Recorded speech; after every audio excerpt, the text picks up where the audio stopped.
Now, in the 9th chapter of Luke, Jesus says, any person who sets his hand to the plow and looks back will not get what he desires. Any person who sets his hand to the plow and looks back will not get what he desires. Now, back in those days, plowing was done with a hand plow harnessed to an oxen. And the people that plowed the fields, they would go to each end of the field and they'd put a tall stick into the ground with a red flag or a red piece of cloth on the top of it. And as they plowed, they wouldn't look at the ground because they would lose their way. They would keep their eye on the red flag, and that's what they would move towards. And sometimes the plow would hit a rock. Sometimes they would hit a bump in the ground. Sometimes they would stumble. Sometimes they would slip. Sometimes they would fall. But if they turned to look back at what tripped them up, and that became the part of their focus, they'd plow a crooked furrow. And when they kept their eye on the red flag, they plowed a straight furrow, and that gave them more furrows in a field, and it gave them a greater abundance of crop. So the primary principle of plowing back in those days was you keep your eye on the red flag, you keep your focus on the red flag. Now, this is the beauty of Jesus' teachings. You know, he talked in everyday language. He didn't talk in these high, hard to understand, complicated terms. He just used this plow story as a metaphor for life. And it's if you want to get what you want out of life, you have the strong vision, you know where you're going, and you keep your eye on that. And you might slip, and you might stumble, and you might fall, but you keep your eye on your vision, and you will have what you desire. But if you turn and you get weighted down by the problems and the challenges, overwhelmed and defeated, you will not move into the life that you want to create for yourself. It's just as simple as that.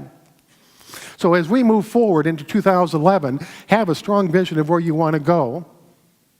Believe that you can get there. And you keep your eye on that vision, and it will manifest in your life. That is a law of nature. That is a law of spirit. That is the law of the presence of God within you. It is all there. As we move into meditation, think a little bit about your life. Perhaps you're recovering from something. Perhaps you recovered from something. But make this the time, and if you can't attend next Friday night, make that the time when all of that comes to an end. We've done the burning bowl. We've done the white stone ceremony. Now it's time to put ourselves into action and move forward. We'll now move into meditation.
Surely the presence of the Lord is in this place. That divine spirit that surrounds us and is us. So let's take this opportunity to just set aside any worries or concern and allow ourselves to be here together, supported and encourage one another. Take advantage of this time to sit in the silence and reflect upon those things that we are recovering from and have recovered from. And know that last year is just that memory, and that now in this moment we have this gift of a new beginning, a new time, a new opportunity to set our vision straight and to deeply and truly believe that we deserve the greatest good, that we have all the confidence that we need, and that we can keep our eye on the vision and manifest that in our lives. So in this time of silence, we can sit and reflect and strengthen our resolve and know that the presence of Divine Spirit is here, supporting us in the silence.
In this moment, we are bathed in the strength of the Spirit, in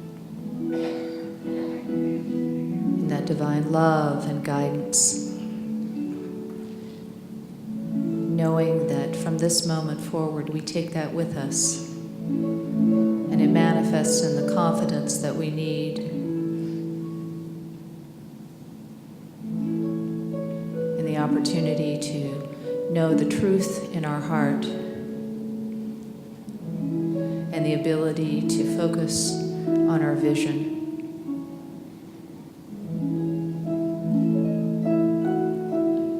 And to manifest the greatest good in our lives. And in this moment, we say amen, knowing that, and so it is. Amen.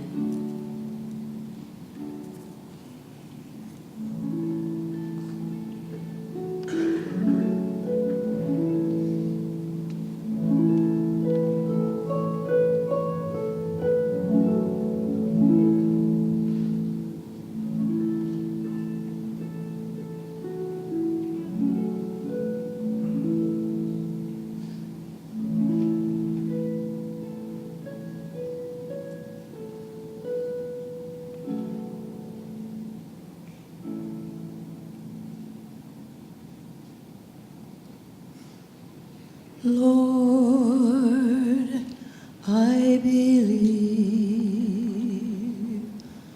Lord, I believe. All things are possible. Lord,